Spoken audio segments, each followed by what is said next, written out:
Patriot Barbie joins the show today. Great title. Lindsey Graham, my friend, who's a pro-life activist, culture warrior, mama bear with a very large influence and platform that the left really hates. She's a businesswoman, an entrepreneur, a mom, a wife, and an activist. And she joins the Seth Gruber Show today to tell her story with abortion and to encourage young men and women in the culture to stand for life, to stand for the family, and for post-abortive women to be healed and to be honest and to be vulnerable so they can now be used as a voice for life against this culture of death. We have a broad-ranging conversation on a lot of topics. I think you'll enjoy it. Buckle up. Welcome to the Seth Gruber Show.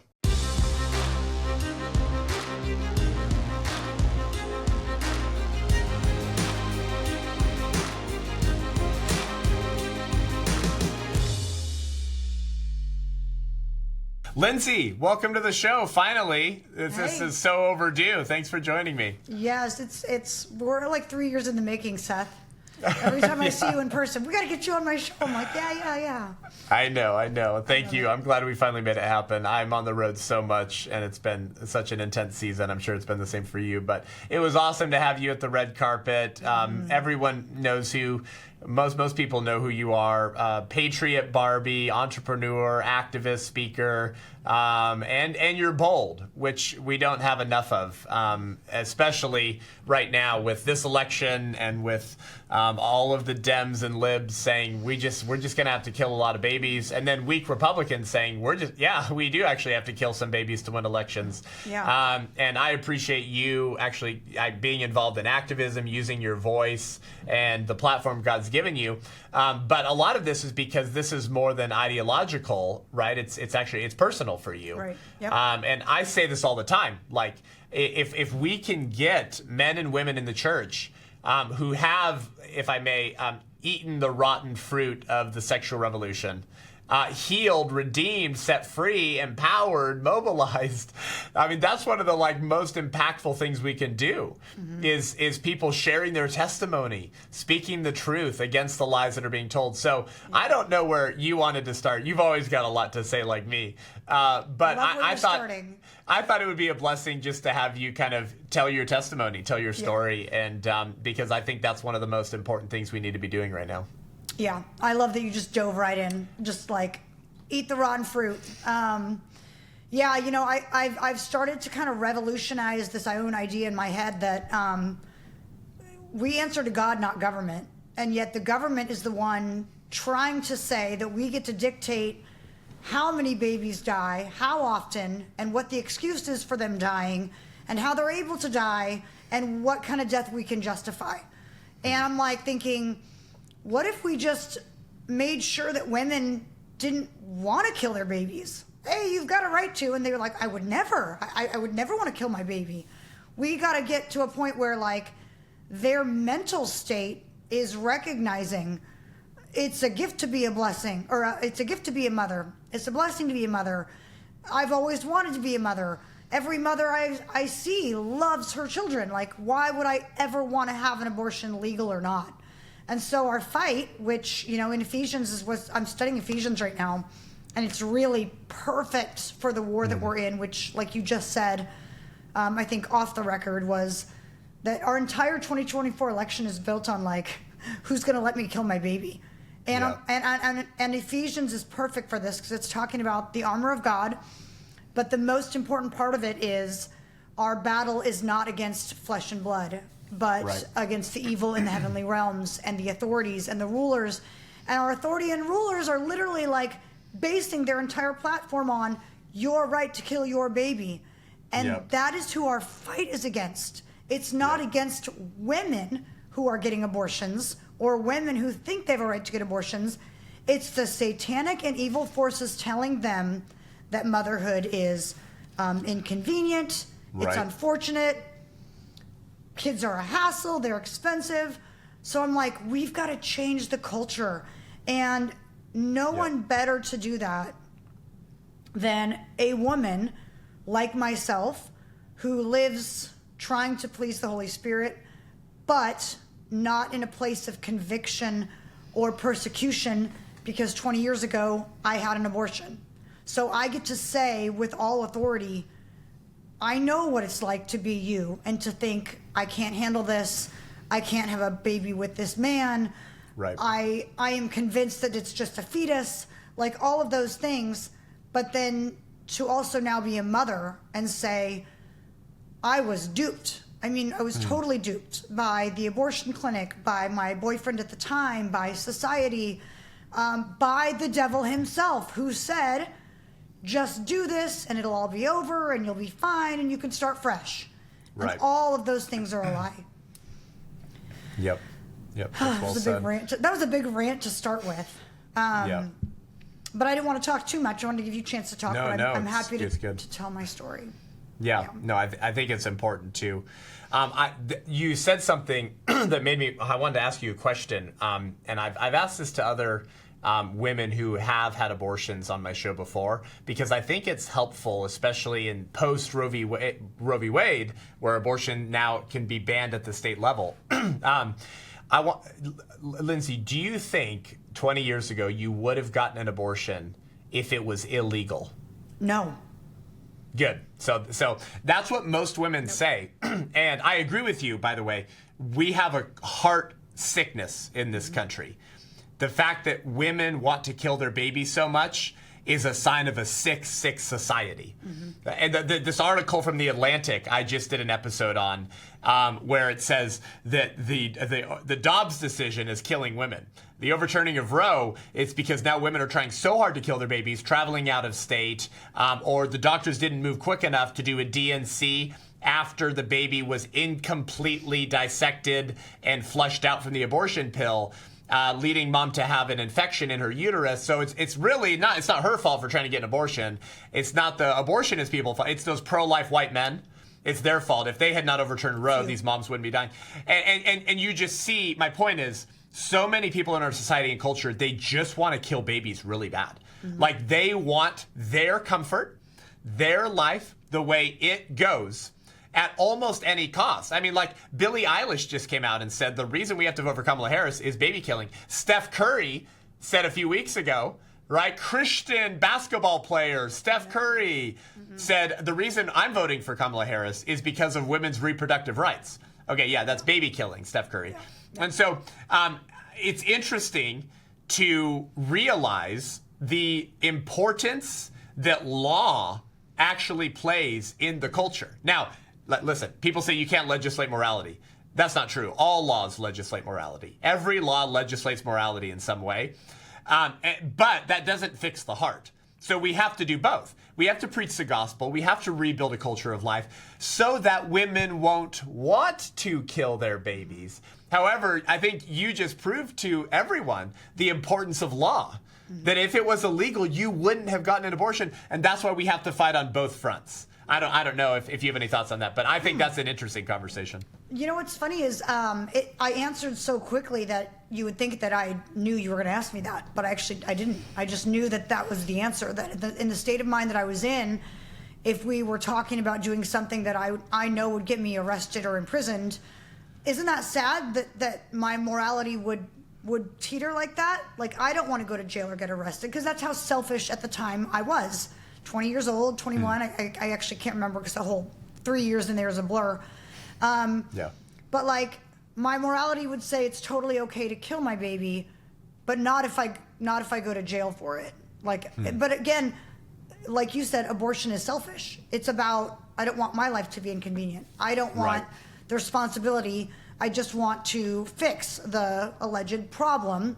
But if it were illegal, it'd be a totally different story for a lot of women. And you know, if it were illegal, I think a lot less women would get pregnant because they would foresee the act of, if I have crazy sex with a bunch of dudes all the time and no protection, I will probably get pregnant, and then I will be forced to do something illegal. So maybe I should I really don't want to be put in that position. Maybe I'll make choices, right? Because women do have choice, to not engage in activities that will put me in that position. Yep. Yep. And to your point, Lindsay, do you remember all the reporting and stories in the months following the overturning of Roe versus Wade, where big elite liberals were like, "That's it, time to get our tubes tied, ladies." Yes. I'm getting sterilized. It's like, wait, did you just tacitly admit that consent to sex is consent to pregnancy? Because I thought you screamed at us for years that consent to sex is not consent to pregnancy. Look at this. I just Googled it right now, Lindsay. September 11th, 2024, New York Times, The Gray Lady. A new study published Wednesday found an increase in the use of tubal sterilization, in which women have their fallopian tubes tied or removed to permanently prevent pregnancy in the 6 months after the June 2022 Supreme Court decision that overturned Roe versus Wade. Back to the importance of the law. Hey, there are consequences if you kill your babies. We're going to make it illegal. Oh my gosh. Well, then maybe I have to be more careful with the sexual decisions I make. And maybe, I remember people saying like, I have to like be careful who I'm sleeping with, because like, if I have to have a baby, I got to be careful who's going to end up being the dad. Yeah. Oh, shocker. Welcome to becoming a Christian. We just inadvertently made you, it was like we made you think it was your idea to use birth control. When I had my third baby, I knew that was the last baby that I wanted to have, because I had babies late. I'm 43 now, and my youngest is 4. So I was like, we're done. And everyone said, is your husband going to get fixed? And I went, no, I'm going to have my tubes tied. And they were like, why won't you just have him do it? You're the one that had to have all the births and your body and I went, because I want control of my body. I want to know that my body won't make more babies. And, you could go to a really dark place, like what if I got attacked or raped or whatever? What if something happened to him and I got remarried? I mean, you could go to all those dark places. But my brain was like, I'm in control of me, and I know what I can do medically to prevent my body from having babies. It's not on him. And I feel like women just don't take responsibility for the idea that it's like, your body does this. And your body does this because they teach sex ed in 3rd grade now. You know it. So it's a blessing, first of all. Let's live in the idea that it is a blessing and a gift that God allows us to almost magically make human beings and grow them and nurture them and birth them and raise them. So then, knowing that, you want to preach women's rights and my body, my choice, and it's like, great. Then when you are 12 years old and you know what your body does, start making choices to have control over your own body. No one is telling you can't have choice. You're just making wrong choices, and then you want to make everyone else suffer because of it. Yeah, well, I mean, ultimately, if we trace back these ideologies a long, long way, we do end up back at the birth control movement and the eugenics movement and Margaret Sanger, which is an interesting, I watched the interesting 1916 conversation. Project. Yeah. I'm well versed. Yeah, thank you. Yeah, it was good to have you there. But I've been thinking more and more about this because I think it's an interesting conversation. And I didn't know that we're friends and we get along, so we just knew we'd be having a fun conversation here.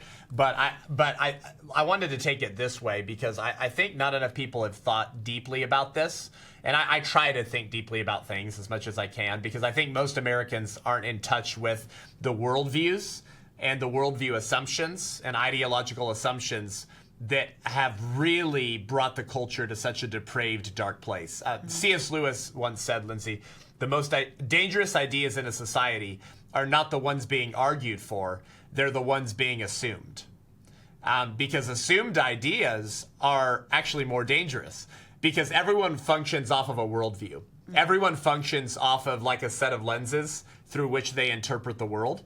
But when you have assumed ideas, and you're operating and making choices off of those ideas, but you can't even identify the ideas or worldviews you're operating off of, that's even more dangerous. And so when we talk about killing babies, when we talk about abortion, it's like, well, where did that idea come from, right? Well, that part of that goes back to the breakdown of the family, right?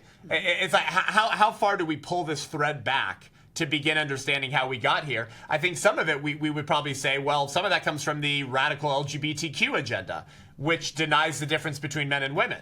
But let's keep going back. I guess we'd have to then go to the redefinition of marriage, which was a decision from the Supreme Court, Obergefell. And I guess the premise that men and women are exactly the same and are indiscernible and can substitute one another, I guess that comes from, well, feminism. Yeah, feminism, which says women and men are basically just the same. Yep. And a woman needs a man like a fish needs a bicycle. But where does the sexual revolution come from that created feminism? What was the single event that upended sexual mores and behavior in the United States? It was the advent of contraception. But not just the advent of contraception as like a scientific discovery. Like there had always been ways of putting off conceiving. That's been true for all of history. It was the normalization culturally and the legal enshrining of a license to birth control in the Constitution. People forget about this. Griswold v. Connecticut, the Supreme Court decision in 1965, said that people have a right to contraception. Just like they have a right to life and a right to property and a right to the pursuit of happiness. This is now apparently a constitutional right that you have to contraception. I don't know if you have thoughts on that, but I'm actually concerned about the widespread cultural use of contraception. Not because I think it's like immoral. I'm not a Catholic. Catholics would say it's immoral. I'm a Protestant evangelical. So I don't think using a condom is immoral. I don't think it's evil. I don't think you have to repent. But it's an interesting thing to think about, Lindsey. I think the Catholics might be onto something here. That the widespread use, cultural normalization, and legal enshrining of birth control as a right has so embedded itself into the American subconsciousness that it's convinced us that we have the right to orgasms without responsibility, that we have the right to separate sex from pregnancy. Because when someone's on birth control, what are they thinking, Lindsey? I'm having sex, but I'm not consenting to pregnancy. Right. Yep. Because the birth control thingy, it's supposed to stop that. And so then if you get pregnant, then, well, wait a second, I didn't consent to this. I was on birth control. Then, so you're already having sort of a dehumanizing logic that's taking place in your mind and your consciousness, which I think has been proven is much more likely to lead you to choose abortion. Because you're like, well, I didn't consent to this. I'm not ready for this. And last thing, and then I want to get your hot take. You can tell me if you think I'm crazy and kooky. But last thing, Christians, right? Lindsey, Christians. If this is God's ideas, marriage, man, woman, sex, procreation, fill the earth and subdue it. That before the cultural mainstreaming and legal enshrining of contraception, the act of sex was not just a unifying experience that creates this idea of one flesh. Man and woman, husband, wife are now one flesh. But it's also an act of spiritual worship where you're telling Jesus, we trust you with procreation. Because why? Because you didn't have these mostly foolproof ways. Nothing's foolproof, right? Except abstinence. But you didn't have these mostly foolproof ways of enjoying the orgasm without the child, without the baby. So sex was a spiritual act of worship where you're saying, it's not up to us. Oh my gosh. We're unifying in this way. And now God, do what you will. Like that's an act of trust. That's an act of worship saying, Lord, we trust you with our sex life. We trust you with the procreation that only you can do. I haven't gone that deeply on the show before, but I wondered what your thoughts were on that in terms of what that's done to the culture.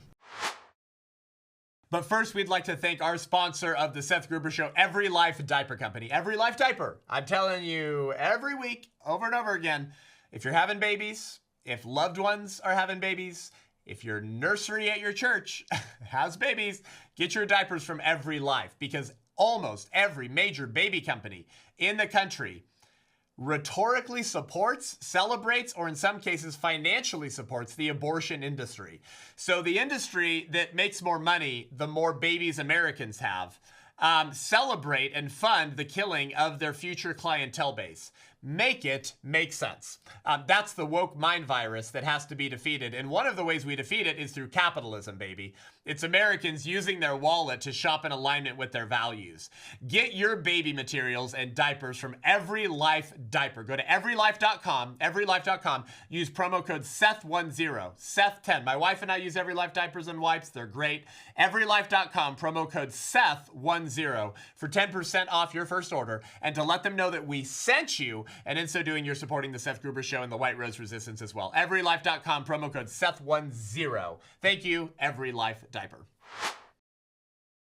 Man, gosh, that's like so deep. I've never, ever heard it put like that. And I'm like, it's so true, because originally the way that everyone lived biblically was complete and utter trust. You provided God to provide your food and your water and your salvation and your freedom, and you are right. It's like, I almost need more time to understand that back then they would talk about marriage and they would talk about consummating marriage, and it really was like, this is what we are doing together only as husband and wife. And it is a sad culture, but you know, and I wish we lived in a world truly where everyone understood that God's law was never really written as like, you better obey me. It was more like, you need to trust that these rules are in place for a reason. They're for your own good. And he's right, because God knew however long ago that we would slippery slope ourselves into a situation where it went from, well, I don't want to just have sex when we're married. We want to have sex before. Well, now I don't want to just have sex with the guy I'm going to marry. I want to have sex with whoever I want. Well, now I accidentally got pregnant. I'm going to kill my baby. Whoa, whoa, whoa. We would not be here if we lived as man and wife, like sex after marriage. Oh my gosh. But you know, it's funny that you said something that kind of like put a thought in my head. You said that when people have sex, they're consenting to the orgasm and not the baby. And then when they are pregnant, that's what they think. Yeah, right. that's what they think. Yeah. And then when they're like, I'm pregnant, oh my gosh, it actually makes the baby the offender. It makes the baby the predator. It makes the baby the you had no right to come into my body. I didn't want you. I didn't create you. This was not why I had sex with that one random dude from the bar. You don't belong here. How dare you? And so, of course, we have created a culture where the baby suffers because the baby is the one that becomes the predator, and you didn't invite the baby. And that's right. Oh gosh, it breaks my heart. These sweet babies that God created, God had intention for, God had purpose for, and we make them these villains that they just came into life innocently. God wanted them to be here, and we're villainizing them. Yeah, that's right. What's one of the abortion industries and the left's arguments, Lindsay? That it's a parasite. Mm-hmm. That the fetus is a parasite, which is, by the way, one of the most asinine, stupid statements ever. A parasite is a different species than its host, and the unborn child is biologically human, so by definition, it's not a parasite, you idiots. But it's the language and how they treat, view, and describe the unborn child, right? This is an unwelcome guest, right? You basically, this is my house, and you're breaking and entering, so I have the right to expel you because I didn't consent. I didn't open the door for you to come into my house. No, you did. And the opening the door is a thing called sex. Mm-hmm. But you've so convinced yourself, man and woman, I'm not just going after women, I'm going after men and women who just think that we have the right to orgasms without responsibility. Which, by the way, shouldn't surprise us. In Margaret Sanger's first magazine, Lindsay, in 1914, it's called Woman Rebel. And the tagline was, no gods and no masters. Oh, wow. So, I'm a god. I can do whatever I want. This was before she founded Planned Parenthood. And in Volume 1, Edition 1, in some of Sanger's first early available writings, she said, our ultimate objective is unlimited sexual gratification without the burden of unwanted children. Wow. Unlimited sexual gratification without the burden of the babies. Mm-hmm. Yeah, that's right. That's called orgasms without responsibility. Yeah. And so that's what Sanger helped architect. That's what the sexual revolutionaries of the early 1900s helped do. And so contraception, in a way, it kind of put the culture of death on steroids because it ripped sex from its procreative telos. Right. telos, the purpose, that's what this is for, right? Yep. So what is sex for? Is it for procreation, or is it merely for enjoyment? Is it for spiritual illumination, like some weird, kooky, Kinsey-like weirdos of the 20th century believed? Or is it to make babies and fill the earth and subdue it? The further we get away from Christianity and what God intended, the more chaos that ensues because of that. But Lindsey, what would you tell like young women right now, like the Billie Eilish, right, who's like, oh my gosh, we gotta vote for Harris because I gotta kill babies? Like as someone who has gone through a lot of pain and suffering and made bad decisions, and now healed, redeemed, and set free, God's using you as a voice in the culture. What would you say to like Gen Z confused young women who can't wait to go to the polls to vote for their rights to kill babies? I would say that, sometimes you don't realize how badly something will hurt until after you've experienced the other side. And we totally live in a culture where people talk about things they have no authority to talk about. And I did that too when I was younger. Don't talk about something if you don't know what it is, right? I have experienced abortion, and I have experienced giving life to children. And my abortion hurt the moment it happened and will hurt for the rest of my life. Even though I'm redeemed, saved, set free, forgiven, it will always hurt. And it hurts more. And I want women, especially young girls, to hear this. You may think it won't hurt, and you may think it's fine, and you may think you fixed a problem, but there will come a day you will want children, and you will have children, and when you look at your children, you will recognize that there was a child that you took the life of, and you will wonder, who was that child? What did he or she look like? What was her purpose? Would I have loved her as much? What would her first word have been? I mean, I look at my children now, and I wonder who my aborted child is. And I will always wonder that. And that hurt was there prior to having children. But that hurt became a lot more prominent when I birthed my first child, saw him in the ultrasound, saw him kicking, allowed him to grow and allowed him to come out. And I rebuked that right for my first child, without authority, without God's authority, without the government's authority. I should never have had that right. And I tell people, you're fighting for a right that you want, but you don't realize that if you didn't have it, the greatest gift you could give yourself would be to birth that unwanted child. Because when that child came out, you would realize what you had. And I hate that we live in a culture where children are painted as a nuisance and expensive and annoying. We have got to, as mothers, show these young girls how beautiful motherhood is. That children are the greatest thing that will ever happen to you. That when your child looks at you and hugs you and says, "I love you, mommy," and calls for you when you're sick, those will be the greatest moments of your life. And you're giving them up. I mean, you're not just giving them up, you are sacrificing them. Yeah. And if they knew what they were missing, if we as mothers could show them what they're missing, maybe they would change their hearts. Yep. Yeah, that's well said. That's why abortion, by the way, is basically just Mamon worship. Isn't that the liberal argument? Like, put off having kids. Use contraception so you can have a ton of sex without having to become a mother. Yep. If you do get pregnant and you're not ready financially or socially, then just kill the baby. Right. So you can make 8% more. And then go ahead and freeze your eggs so that when you've really climbed the corporate ladder and you're crushing it, then when it's super comfortable and convenient, then you can have kids. I mean, that's the liberal argument. It's just Mammon worship. It's children are expensive, smelly, and a nuisance, and so don't have them. Unless you want them, then I guess have them.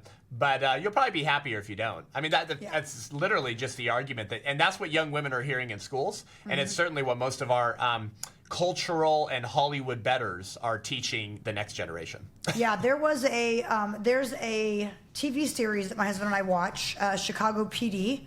And typically it's pretty non-woke. It's decently, watchable. But there was an episode where one of the police officers got pregnant not married to her boyfriend and all these things, and she's a cop, so she's gonna have to give up her job. And so in one episode, she's telling him, you know, that she thinks she's going to have an abortion because she's not ready, and does he want to be a father? And his opinion weighs so much on her decision as well. And I don't remember the whole episode, but I remember being heartbroken that they would put this on TV. And then a few episodes later, she decides she's keeping the baby. So, yay, we're going to keep it. I'm going to be a dad. You're going to be a mom. Okay, now we can be excited. Same baby, right? Same baby. Okay. 2 more episodes later, she gets in an attack with a perpetrator, and he kicks her in the stomach, and they lose the baby. And they're crying, and our baby, and I'm like, wait, 4 episodes ago you were gonna kill it yourself. Okay, we just same baby, but that baby only has worth based on when you decide it has worth, and now you're heartbroken that it's gone, and I'm like, but you were gonna make it gone. What? The brainwashing of now it's a baby because I miss it and I wanted it, but it wasn't a baby 8 weeks ago when I didn't want it. Yep. It drove me nuts. Same thing with a few years ago with John Legend and Chrissy Teigen, who have been some major funders to Planned Parenthood. Mm-hmm. They've given millions to kill babies, Lindsey. No. But then when Chrissy Teigen had a miscarriage a few years ago, they post on Instagram, and she gets this overwhelming overflow support, including from a Planned Parenthood Instagram account that said, we support you, or this is so precious, thanks for sharing. And they're mourning the loss of their miscarried baby, who according to you, could have legally been killed at the same stage of development if you didn't want it. Decades ago, when Planned Parenthood used to be a little bit more honest in their language, Lindsey, they ran an ad on the Planned Parenthood of Minnesota and South Dakota chapter in a newspaper advertisement that said, babies are loud, smelly, and expensive unless you want one. So it's it's all Mamon worship, and by the way, that will transcend the abortion debate. A culture that no longer values the lives of human beings because they're human beings, but rather on how they affect your lifestyle and whether they add something to your vision of the good life, will inevitably lead to other people being dehumanized and depersoned too, because they're a threat, maybe not to Kamala Harris's sexual lifestyle, but to the liberal establishment's political priorities. And if you get in the way of us fulfilling our vision of the good life for the country, then we'll just deperson and unhuman you as well. That's right. It's a deadly ideology, and it's one of the reasons why America is spinning out of control right now. Well, Lindsey, thanks so much for coming on the show. Is there anything else you want to share or say to our audience and to really the young generation that listens? Because we're such a fan of you, and we're so proud of how you use your voice. Well, thank you. Nope, just I want to reiterate that life is a blessing. Every life has purpose. Whether you are prepared financially, emotionally, relationship, give that baby life and you will never regret it. Amen. Amen. Well, thank you, Lindsey. Thank you. We'll see you, I'm sure, at some activism event or event around the country soon. Thank you guys for joining the show today. Make sure that you follow Lindsey Graham, Patriot Barbie, on all of her accounts. We'll link to those in the show notes. Head on over to iTunes, Spotify, YouTube. Give us a rating and review, and subscribe at Rumble, because of one day I'll be digitally assassinated over at YouTube. Go to the 1916project.com, press host a screening to bring a screening of the film to your church. Pick up the book, The 1916 Project, The Lying, the Witch, and the War We're In, to dive way deeper into how this culture was created by a bunch of sexual weirdo kooks that wanted to destroy the unborn, marriage, family, and the next generation as we know it. And to join the White Rose Resistance, go to thewhiterose.life, thewhiterose.life, and become an ally, okay, at $35 a month, or air support at $70 a month. Get your battle box in the mail. Join our digital community on Circle with our donors, where we do courses and curriculum and live calls, all for you. Thank you guys for supporting the Seth Gruber Show and helping us rebuild Christian resistance in America. Until next time, I'm Seth Gruber, and this is the Seth Gruber Show.